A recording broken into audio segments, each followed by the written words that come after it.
nous démontre que Dieu s'est toujours répété. Et que la parole de Dieu a toujours été fidèle. Lorsque Dieu a dit, cela s'accomplit toujours certainement. Voyons ici, nous sommes encore à l'ancienne alliance. Dieu parle il y a de la venue de Jésus-Christ, le bon pasteur.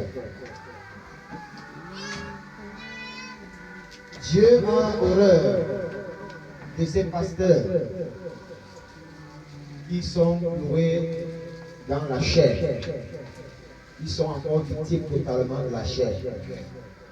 Ils s'en foutent de la mission que Dieu les a assignée.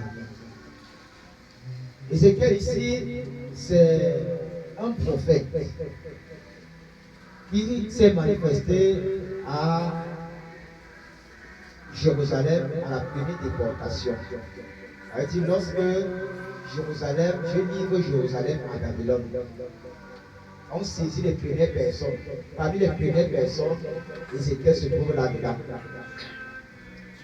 Et on amène Ézéchiel le reste à Babylone. Mais Ézéchiel constate quelque chose. Pendant qu'il est à Babylone, il voit l'arche de l'Éternel qui est au-dessus de Babylone. Ézéchiel commence à se dire, qu'est-ce qui ne va pas? Il devait normalement voir cette vision, cette arche, plutôt à Jérusalem. Qu'est-ce que l'arche de l'Éternel fait dire à Babylone? En fait, Dieu montrait à Ézéchiel dans cette vision que le monde qu'il a tant aimé, Jérusalem qu'il a tant aimé, a commencé à compléter avec Babylone. Il s'est mélangé avec Babylone, qui n'est même plus différent de Babylone. Maintenant, l'Éternel ne sait plus là où se poser. Il dit, ah, vous avez dit que maintenant, vous installez vos foires à Babylone. Vous devez utiliser les Babyloniens pour vous écraser. Dieu va donc quitter sa demeure qui est à Jérusalem pour venir à Babylone. Et il va montrer cela à Ézéchiel. Ézéchiel sera donc porteur des vœux de Dieu.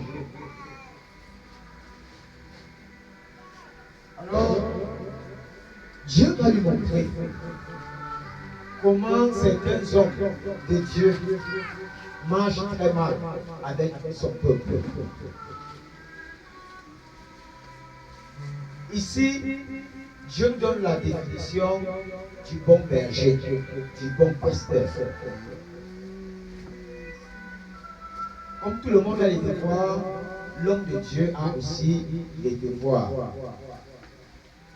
Il est celui-là qui doit veiller à ce que le peuple de Dieu mette la parole de Dieu en pratique. Lui-même étant leader et imitateur de Christ. Voilà pourquoi lorsque nous avons lu les épîtres de l'apôtre Paul ici, il dit que soyez mes imitateurs comme moi-même je le suis de Jésus-Christ. Le bon pasteur donc doit imiter Dieu. Parce que tous les yeux du peuple de Dieu sont braqués sur lui. Il est l'image de l'Éternel. Il parle par la voix de l'Éternel. Il est la bouche de l'Éternel sur terre. Il doit donc faire preuve de bon comportement. Surtout les comportements qui viennent de l'Éternel. Pas les comportements qui font plaisir à l'homme. Il doit respecter ce que le Saint-Esprit demande. Alors le bon pasteur ne sera pas toujours celui qui va te dire ce que tu aimes entendre. Il ne sera pas là pour te faire plaisir. Là où toi tu vas attendre l'amour, le bon pasteur ne va pas te donner l'amour. Parce que l'amour que tu voudras va te produire la mort. Et tu vas dire, on ne veut pas l'amour dans cette solution-là. Ça veut dire, lorsque tu vas réunir tous tes enfants et tu vas dire, allons-y faire la voyance, le bon pasteur va te dire, moi je ne bouge pas. Ça va vous énerver tous. Parce que certainement dans cette maison, les prières peut-être ne donnent plus.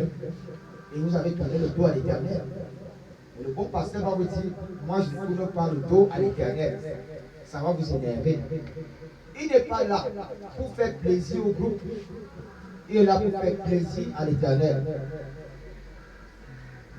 Lorsque vous serez en train de dire, apportons beaucoup de vin pour que cette fête puisse réussir, le bon pasteur va me dire, moi je ne veux pas de vin ici. Ça va vous énerver. Et vous allez penser que non, il veut que la fête là se passe mal. Non, il suit ce que l'Éternel lui demande. Car l'Éternel dit, ne vous enivrez pas de vin. C'est de la débauche. Éphésiens 7, à partir du verset 18. Lorsque ça n'ira plus, même avec madame, le bon pasteur viendra, il ne va pas toujours parler ce que tu vas entendre. Il va me dire, unissez-vous. Rejetez tout ce qui peut vous séparer. Lorsque il arrivera que ce soit ton enfant ou bien son enfant, l'enfant va dire, mais comment papa est devenu comme ça? Depuis qu'il est homme de Dieu là, il a bien oublié que je suis son fils. Non. Les oracles de l'Éternel s'abattent sur tout le monde. C'est parce qu'il t'aime, il va te parler de ce que tu attends de toi. Il ne va pas te cacher. Il va te dire, fils, change. Change. Car l'Éternel que je sers me regarde encore plus. Et regarde encore ma progéniture. Nous avons vu ce qui est arrivé au grand frère Élie, où ces deux enfants, Ophni et Phiné, qui passaient le temps à profaner l'autel de l'Éternel. Lorsque les gens venaient déposer les offrandes, Ophni et Phiné prenaient et mangeaient les meilleurs. Et quand on leur demandait pourquoi vous faites cela, ils disaient, laissez-nous, nous aussi nous sommes des hommes de Dieu. Et Dieu demandait à leur père, parle à tes enfants. Parfois leur père parlait à leurs enfants, à ses enfants. Parfois ils ne parlaient pas. Et ils vont répéter ces choses les un jour. Alors que Samuel est en train d'entrer dans son ministère prophétique. La première fois que tu vas faire prophétiser Samuel, ce sera pour annoncer à son père spirituel que Dieu va tuer ses deux enfants le même jour. Imaginez-vous, la première fois que tu exerces l'acte prophétique, Dieu te dit d'annoncer à ton père spirituel qu'il va tuer tes deux enfants. Et ton père spirituel, depuis qu'il n'entend plus la voix de Dieu, va te dire, depuis un moment Dieu t'a appelé, dis-moi ce que Dieu t'a dit. Samuel aura peur, mais le prophète doit parler. Est-ce que cela fait vraiment du bien dans le cœur de son père spirituel? Que Samuel l'ait dit ou pas, ce que Samuel allait cacher allait toujours s'accomplir. Et le grand-père Élie devait chercher à connaître la vérité. Alors, le prophète Samuel va dire à Dieu, mais c'est difficile ce que tu me demandes de faire. Et Dieu va dire, calme-toi mon fils. J'enverrai encore notre étranger pour qu'il parle à ton père spirituel et qu'il comprenne que tu n'as pas inventé cette prophétie. Et nous savons que le prophète Samuel va prononcer cet oracle devant son père spirituel. Qu'est-ce qu'on va parler l'Éternel des deux enfants parce qu'ils ont désobéi, parce qu'ils ont passé le temps à humilier son autel. Il dit, parce que tu ne les as pas punis, il ne veut même plus attendre de toi une punition. Lui-même, il va les tuer le même jour. Voilà pourquoi, hommes, frères et sœurs en Christ, lorsque ça ne va pas, même si c'est ton fils, mets ton fils, fais-le asseoir. Dis-lui ce que tu fais là n'est pas bien. Parce que quand Dieu arrive, il punit sévèrement. Pendant que le grand-père Élie veut s'hériter contre le prophète Samuel, Dieu envoie un étranger. Il vient toquer la porte du grand-père Élie. C'est vous, le frère du Dieu très haut? Oui. Voici ce que l'Éternel dit. À cause du fait que tu as passé le temps à regarder ce que faisaient tes enfants, sans les punir, ainsi par l'Éternel. Il n'a même plus besoin que tu les punisses. Il va les tuer les deux dans le même jour. Et cela va s'accomplir. Le bon pasteur n'est pas là pour satisfaire les hommes, mais satisfaire Dieu. Car Dieu seul connaît ce qui est nécessaire pour l'être humain. Donc je peux penser que parce que j'ai en train de faire comme ça, il fait mal. Non. Il fait très bien. À la fin, tu vas constater que c'est sa solution qui était la meilleure.